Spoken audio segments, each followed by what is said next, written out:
मोदी के आने से पहले ही ताबड़तोड़ 10 नेताओं ने दे दिया इस्तीफा।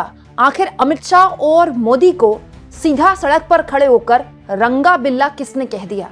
बीजेपी के अंदर कैसे आग लगी हुई है? और दोस्तों, ये आग ऐसी आग है जो लगातार और ज्यादा भड़क रही है। दोस्तों, आप जानते हैं यूजीसी के मामले को लेकर लगातार जो सवर्ण समाज है, जो बीजेपी का कोर वोटर है, चाहे वो ब्राह्मण समाज हो, चाहे वो क्षत्रिय समाज हो, जो तब से बीजेपी के साथ जुड़ा रहा जब बीजेपी को कोई पूछने वाला नहीं था, अब उसका गुस्सा उत्तर प्रदेश से नहीं बल्कि मध्य प्रदेश हो या फिर राजस्थान, इन राज्यों में भी जबरदस्त तरीके से फूट रहा है। इनफैक्ट बिहार भी।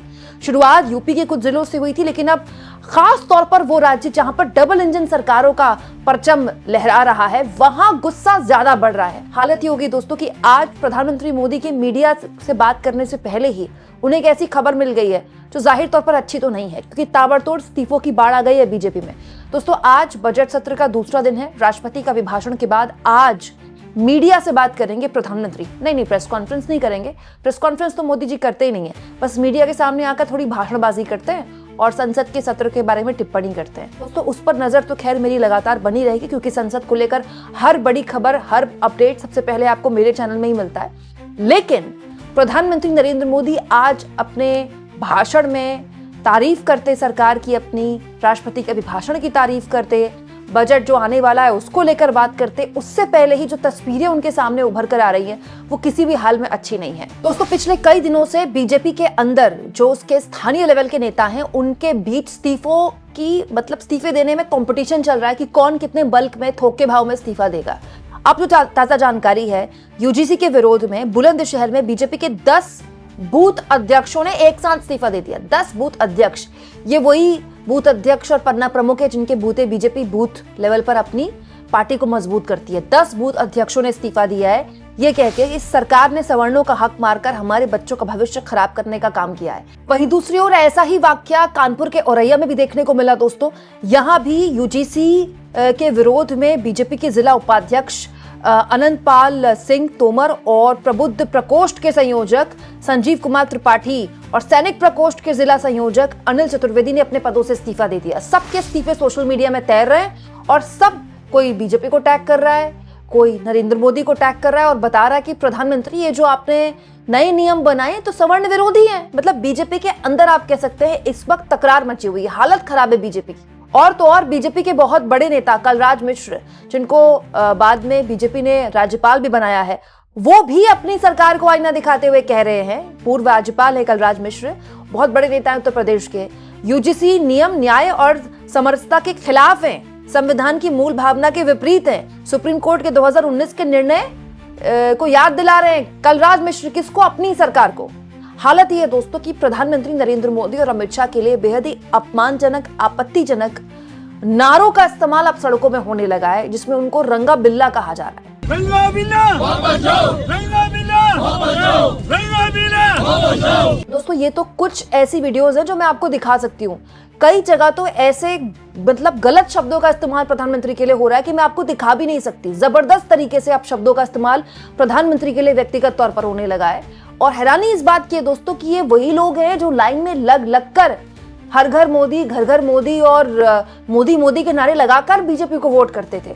ये बहुत ही चिंताजनक स्थिति है बीजेपी के लिए। लेकिन साथ में हमारे देश के अंदर जो जिस तरह के फ्रैक्शन सोसाइटी में, उसका भी सियासत हमारे सामने रखता है कि एक मामला सामने आता है तो कैसे वो समाज जो अपने आप को केवल हिंदू, कट्टर हिंदू और पक्का सनातनी और एक है तो सेफ है और बटोगे तो कटोगे जैसे नारों के नीचे बड़ा सेफ मानता है, बड़ा सुरक्षित मानता है, उसको एक तरह से इंडोर्स करता है, वो अचानक से सवर्ण बन गया। दोस्तों, वहीं दूसरी ओर बीजेपी के जो विधायक है, इस जो दबाव है इसको समझ रहे हैं। कोई विधायक है या कोई सांसद है, कोई किसी का रास्ता रोका जा रहा है पब्लिक द्वारा, तो कोई खुद प्रधानमंत्री को चिट्ठी लिख रहा है। जैसे प्रताप सिंह सिंघवी हैं दोस्तों, ये 7 बार के एमएलए हैं राजस्थान के, 7 बार के एमएलए, बहुत बड़ी बात होती है। ये यूजीसी के नए नियमों को लेकर अपनी गंभीर आपत्तियां दर्ज कराते हुए प्रधानमंत्री नरेंद्र मोदी को चिट्ठी लिख रहे हैं। ये देखिए, इनकी चिट्ठी बकायदा 28 तारीख की है कि इन पर पुनर्विचार किया जा सके ताकि सभी वर्गों के हितधारकों से व्यापक परामर्श हो और उसके बाद दोबारा से इस पर विचार हो सके। बीजेपी के उत्तर प्रदेश के विधायक पहले ही इसको लेकर खुलकर बयानबाजी कर रहे हैं। बृजभूषण शरण सिंह के बेटे बोले, अब बृजभूषण शरण सिंह भी बोल रहे हैं, राजस्थान के विधायक बोल रहे हैं, प्रधानमंत्री को चिट्ठी लिख रहे हैं। यानी कि एक ऐसी सुगबुगाहट है जिसमें बीजेपी वाले अपने आप को बहुत कंफर्टेबल महसूस नहीं कर रहे हैं बीजेपी के साथ। यहाँ पे ये भी आपको बता दूं कि चिट्ठी का खेल और बयानबाजी का खेल तो चलता रहेगा, लेकिन इनमें से कोई भी विधायक या कोई भी सांसद अपने पद से इस्तीफा नहीं देगा। बस पार्टी के अंदर रहकर अपना विरोध जाहिर करता रहेगा, अपने समाज को दिखाने के लिए, सवर्ण समाज को दिखाने के लिए, जिनका वोट लेकर ये आए कि देखिए हमने तो बोला लेकिन हमारी सुनी नहीं गई। लेकिन अगर ये विधायक और सांसद ऐसा सोचते हैं कि ऐसा करने से जो पब्लिक का गुस्सा है, उनके समाज का गुस्सा है, वो खत्म हो जाएगा, तो ऐसा होने वाला नहीं है। यहाँ पर एक और चीज मैं आपको दिखाऊं, भाजपा के एक और सांसद है जिनको पब्लिक ने घेर लिया। वो खुद गाड़ी से उतरते हैं और उसके बाद पब्लिक से बात करने की कोशिश करते हैं। मतलब इस तरह की तस्वीरों की बाढ़ आ गई है। और प्रोटेस्ट तो मतलब आप सोचिए, हर दूसरे सेकंड मेरे पास सोशल मीडिया के जरिए कोई नई वीडियो आ जाती है। राजस्थान हो, मध्य प्रदेश हो, उत्तर प्रदेश हो, देश के अलग अलग डबल इंजन वाले राज्यों में बीजेपी की हालत खराब हो गई है। बीजेपी की पुलिस के समझ में नहीं आ रहा है कि इस प्रदर्शन को रोका जाए या फिर इसको होने दिया जाए, क्योंकि दोनों ही मामलों में उसकी स्थिति खराब हो रही है।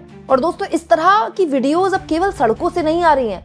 सबसे ज्यादा चिंताजनक बात जो बीजेपी के लिए होनी चाहिए, इस तरह की वीडियोस यूनिवर्सिटीज से आ रही हैं, जैसे लखनऊ यूनिवर्सिटी से आ रही है, या कानपुर में कॉलेज की तस्वीरें लगातार आ रही हैं, या फिर इस तरह की वीडियोस वकीलों की आ रही है। इसके अलावा वकीलों का एक और प्रदर्शन जो मैंने कल आपको दिखाया था उत्तर प्रदेश के इलाके से, और उसके बाद एक और प्रदर्शन वकीलों का, वकील बहुत बड़े स्तर पर सड़क पर उतर रहे हैं। 75 सालों से आरक्षण खत्म करने की मांग को ये नहीं पूरा कर पाए हैं। एक नया SC और नया आरक्षण ला के सवर्णों की छाती पर ठोक दिया, जिसकी न कोई मांग थी न कोई पार्टी मांग कर रही थी। लेकिन ऐसी सरकार जो सुप्रीम कोर्ट के तमाम निर्णयों के खिलाफ जाकर सवर्णों की छाती पर लाठी चलाते हुए संसद में बिल पास करती है, ऐसी सरकार SC ST और UGC जैसे किसी बिल की कोई मांग न होने पर अपने तरफ से लाती है। जिस प्रकार से राम का नाम लेकर काल नेमी ने हनुमान जी को रोका था, उसी प्रकार से राम का नाम लेकर सरकारी पार्टी बनाती है, सवर्णों की वोट पे पार्टी बनाती है, सरकार बनाती है और सवर्णों के छाती पर लाठी चलाने का काम करती है। ऐसे में सवर्णों का काम है हनुमान जी की भांति सरकार को बीचों बीच फाड़ के फेंक दे। और ये उस वक्त हो रहा है जब ऑलरेडी इस पूरे मामले के खिलाफ याचिका सुप्रीम कोर्ट में कल जा चुकी है। वो वीडियो भी मैंने आपको दिखाई थी और CGI ने कहा था कि हमने सब कुछ देखा है, हमारी नजर में ये सब कुछ है। देखिए वकील किस तरह से आवाज बुलंद कर रहे हैं सरकार के खिलाफ, और मतलब किस तरह उनका अंदर का आक्रोश बाहर निकल रहा है। अब बड़ा सवाल ये है दोस्तों कि इस पूरे मामले में बीजेपी बजट सत्र में इसको किस तरह से, इसका मेकओवर कैसे करेगी। हाँ, उसके लिए एक प्लस पॉइंट है कि इस मामले में विपक्ष भी चुप है, विपक्ष भी कुछ नहीं बोल रहा है, क्योंकि दोस्तों विपक्ष को पता है कि अगर वो इस मामले में सवर्णों को सपोर्ट करता है तो उसको OBC SC ST का विरोध झेलना पड़ेगा, और इस पूरे मामले का UGC के नए नियमों का सपोर्ट करता है तो फिर उसको सवर्णों का विरोध झेलना पड़ेगा। तो वो चुप हो गए, बीजेपी के खिलाफ जो विपक्ष है वो चुप हो गया है। लेकिन ये जो विरोध है, जब आप सड़क पर देखिए, यूनिवर्सिटी के छात्र सड़क पर है, ठीक है, वकील सड़क पर है, जो आपका क्षत्रिय समाज और ब्राह्मण समाज है वो सड़क पर है, अलग अलग वीडियोस हैं जिसमें ऐसे ऐसे लोग ऐसी ऐसी बातें कर रहे हैं कि मतलब इतना ज्यादा गुस्सा उनके अंदर है, उनको ठगा हुआ महसूस हो रहा है। उनको ये लग रहा है कि हमें हिंदुत्व के नाम की घुट्टी पिलाकर पिछले 12 सालों से हमसे वोट लिया गया और अंत में देखिए हमारे साथ ही अन्याय हो गया। एक और चीज बड़ी दिलचस्प मैं आपको बताती हूँ, वो पत्रकार जो अभी तक बड़े राष्ट्रभक्ति और देशभक्ति की बातें किया कर रहे थे ना पिछले 12 सालों से, मोदी समर्थित पत्रकार, अचानक से सोशल मीडिया में उनके भी सुर बदल गए। वो भी बड़े कट्टर सनातनी से अब सवर्ण समाज के पत्रकार बन गए, और वो तमाम बीजेपी के नेताओं को भी कोस रहे हैं और कह रहे हैं कि जितने भी धर्माचार्य हैं, कथावाचक हैं, ये चुप क्यों हैं, ये बोल क्यों नहीं रहे हैं। अचानक से उन पत्रकारों के अंदर का भी सवर्ण जाग गया है।